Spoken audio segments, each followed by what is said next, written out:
আসসালামু আলাইকুম, সবাইকে স্বাগত আমার আজকের পর্বে।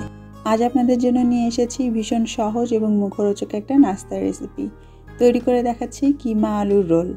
বাচ্চার টিফিন থেকে শুরু করে মেহমানদারি বা বিকালের নাস্তায় সবটাতে আপনি এই আলুর রোলটা পরিবেশন করতে পারেন। বাইরে থেকে ভীষণ ক্রিস্পি হলেও ভেতরটা থাকবে নরম এবং মজাদার আলুর পুর দিয়ে ভরা। আশা করছি আমার আজকের এই রেসিপি আপনাদের পছন্দ হবে। চলুন তাহলে দেরি না করে শুরু করা যাক।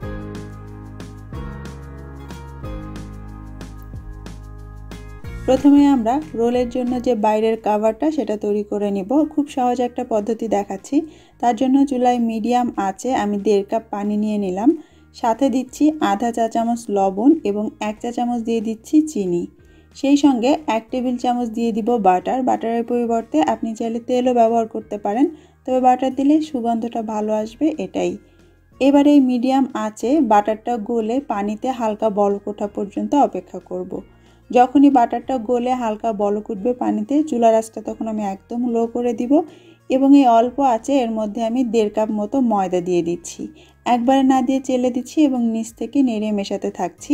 আপনি আপনার পছন্দ মতো যে কোনো আটা বা ময়দা এখানে দিতে পারেন, তবে অনেক সময় আটা বা ময়দার প্রকারভেদে আপনার কম বেশি লাগতে পারে। অল্প অল্প করে দিবেন, যতটুকুন মাখাতে একটা খামির হতে লাগে ততটুকুন আপনাকে দিতে হবে। এইভাবে একসময় দেখবেন পানিটা শুকিয়ে একটা খামিরের মতো হয়ে গিয়েছে, তখন আপনাকে চুলা বন্ধ করে ঢাকনা দিয়ে ঢেকে রাখতে হবে কিছুটা ঠান্ডা হওয়া পর্যন্ত। একদম পুরোপুরি ঠান্ডা করার দরকার নেই। যখন কিছুটা গরম থাকবে, হাতে ধরা যায় এমন, তখন একটা বাটিতে ঢেলে আমি খুব ভালো করে এটাকে মথে নিচ্ছি। একদম ঠান্ডা করে এটাকে মথতে যাবেন না, তাহলে অনেক সময় স্মুথ হয় না। হালকা গরম থাকতেই এটাকে ভালো করে একটু মথে নিতে হবে। আর এই যে আমাদের খামির রেডি। এখন আমি এটাকে ঢেকে রেখে দিচ্ছি যাতে উপর থেকে ড্রাই না হয়ে যায়। আর চলে যাচ্ছি পুর বানাতে। পুর বানানোর জন্য চুলায় মিডিয়াম আঁচে আমি একটা প্যানের মধ্যে 1.5 টেবিল চামচের মতো তেল নিয়ে নিলাম। তারপর এতে আমি সামান্য একটু মৌরি ফোড়ন দিচ্ছি। আপনি চাইলে জিরা বা অন্য যে কোনো কিছু ফোড়ন দিতে পারেন আপনার পছন্দের ফ্লেভার আনার জন্য। তারপর এর মধ্যে আমি একটু দিয়ে দিচ্ছি রসুন কুচি। 2টো রসুন আমি একদম মিহি কুচি করে কেটে নিয়েছি। এবারে দিয়ে দিচ্ছি 1/3 কাপ মতো পেঁয়াজ কুচি। তারপর এগুলোকে একসঙ্গে নেড়ে চেড়ে ভেজে নিব যতক্ষণ না হালকা সোনালি কালারের আসছে। একদম মচমচে করে ভাজতে হবে না। পেঁয়াজগুলো নরম হয়ে হালকা সোনালি হয়ে এলে এতে আমি আদা বাটা, হলুদ, মরিচ গুঁড়া এবং দিয়ে দিচ্ছি গরম মশলার গুঁড়া। আপনার স্বাদ এবং পছন্দ মতো দিবেন। আমি কোনটা কতটুকুন দিলাম সব ডেসক্রিপশন বক্সে পেয়ে যাবেন।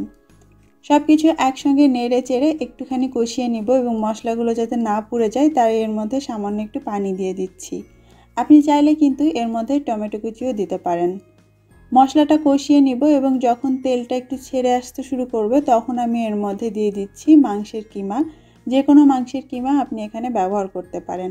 আর কিভাবে ঘরে এভাবে কিমা বানাতে হয় ছুরি বা ব্লেন্ডার দিয়ে, তার একটা ভিডিও কিন্তু আমার চ্যানেলে আছে, ডেসক্রিপশন বক্সে লিঙ্কটা পেয়ে যাবেন।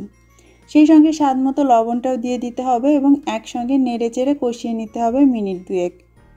মশলা এবং মাংস যখন একসঙ্গে মিশে যাবে তখন চুলার আঁচটা মিডিয়াম লোতে করে দিয়ে ঢাকনা দিয়ে ঢেকে দিব যাতে মাংস থেকে বের হওয়া পানিতেই মাংসটা সেদ্ধ হয়ে যায়। 5-7 মিনিট পরে আমি ঢাকনাটা তুলে নিচ্ছি। মাংসটা সেদ্ধ হয়ে যাবে এরই মধ্যে, কারণ এটা কিমা করা। এখন এর মধ্যে আমরা আলু দিয়ে দিব। আপনি চাইলে কাঁচা আলু টুকরো করে কেটে পানি দিয়ে সেদ্ধ করে নিতে পারেন একসঙ্গে, আবার আমার মতো আলাদা করে আলু সেদ্ধ করেও দিয়ে দিতে পারেন। এতে করে চটজলদি বানানো হয়ে যায়।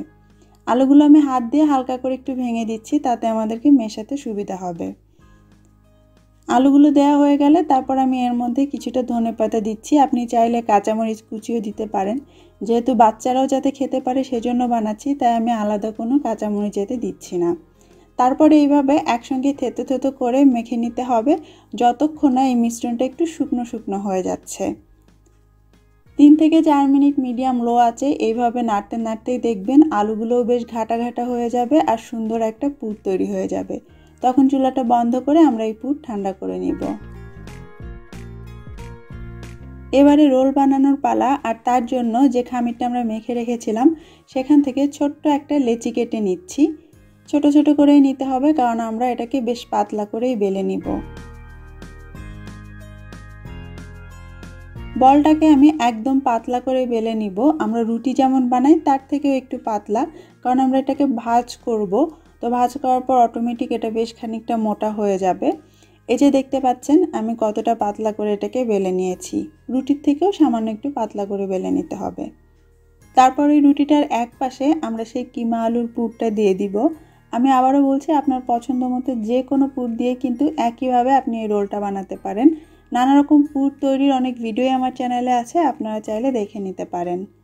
হাত দিয়ে একটু সমান করে দিয়ে এবার আমি রোলের শেপ করে নিচ্ছি। খুবই সহজ, আপনারা দেখলেই বুঝতে পারবেন।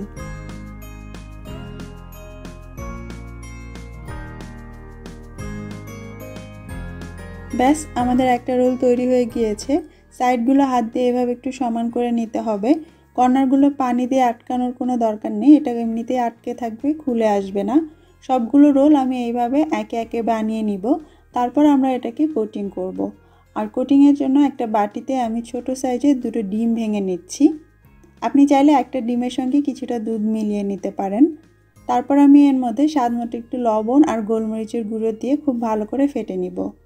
বেশ ভালো করে ফেটতে হবে, তাহলে ডিমের মিশ্রণটা পাতলা হয়ে যাবে। তারপর এর মধ্যে একটা একটা রোল দিয়ে খুব ভালো করে চুবিয়ে নিতে হবে, যাতে রোলের কোনো অংশ শুকনো না থেকে যায়। রোলের চারপাশে ফ্যাটানো ডিম ভালো করে লেগে গেলে এইভাবে একটু উঁচু করে ঝাঁকিয়ে নেবেন, যাতে বাড়তি ডিমটা ঝরে পড়ে যায়। তারপর এটার চারপাশে ব্রেড ক্রাম্ব দিয়ে ভালো করে গড়িয়ে নিতে হবে। যদি আপনার কাছে ব্রেড ক্রাম্ব না থাকে, সেক্ষেত্রে আপনি চাইলে টোস্ট বিস্কিট গুঁড়া করে সেটাও চারপাশে এভাবে কোট করে নিতে পারেন। খুব ভালো করে কোট করে নিতে হবে, যেন কোথাও ফাঁকা না থাকে। এইভাবে করে প্রত্যেকটা রোল ডিমে চুবিয়ে তারপরে ব্রেড ক্রাম্ব দিয়ে গড়িয়ে নিতে হবে। আর আপনি যদি রোলগুলো সংরক্ষণ করতে চান, তাহলে সরাসরি যে কোনো একটা টিফিন বক্সের মধ্যে রোলগুলো এইভাবে পাশাপাশি সাজিয়ে নিতে পারেন। প্রত্যেকটা লেয়ারের মাঝখানে একটা কাগজ বা পলিব্যাগ দিয়ে রাখলে যখন এটা ফ্রোজেন হয়ে থাকবে, তখন একটার গায়ে আর একটা লেগে যাবে না। আর এভাবে আপনি মাসখানেক ধরে সংরক্ষণ করতে পারবেন ডিপ ফ্রিজে।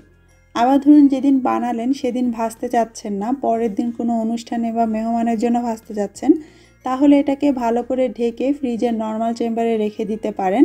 24 থেকে 36 ঘন্টা পর্যন্ত এটা ফ্রিজের নর্মাল চেম্বারে ভালো থাকবে। আর ফ্রিজ থেকে বের করে সরাসরি আপনি তেলের মধ্যে দিয়ে ভাজতে পারেন। আর যদি ডিপ থেকে বের করেন, তাহলে 10 মিনিট আগে বের করে রাখবেন।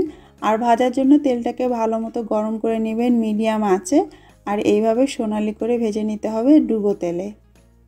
ভাজা হয়ে গেলে তারপর এটাকে গরম গরম পরিবেশন করুন আপনার পছন্দের সসের সঙ্গে, বা এমনিতে খেতেও কিন্তু অনেক মজা লাগবে।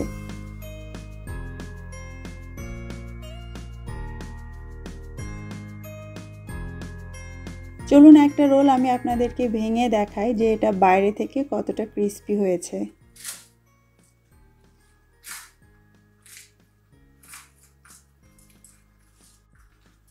শব্দ নিশ্চয়ই আপনাদের কানে গিয়েছে আর বুঝতে পেরেছেন বাইরে থেকে কতটা ক্রিস্পি, তবে ভেতরটা নরম থাকবে আর ভেতরে থাকবে মজাদার আলুর পুর।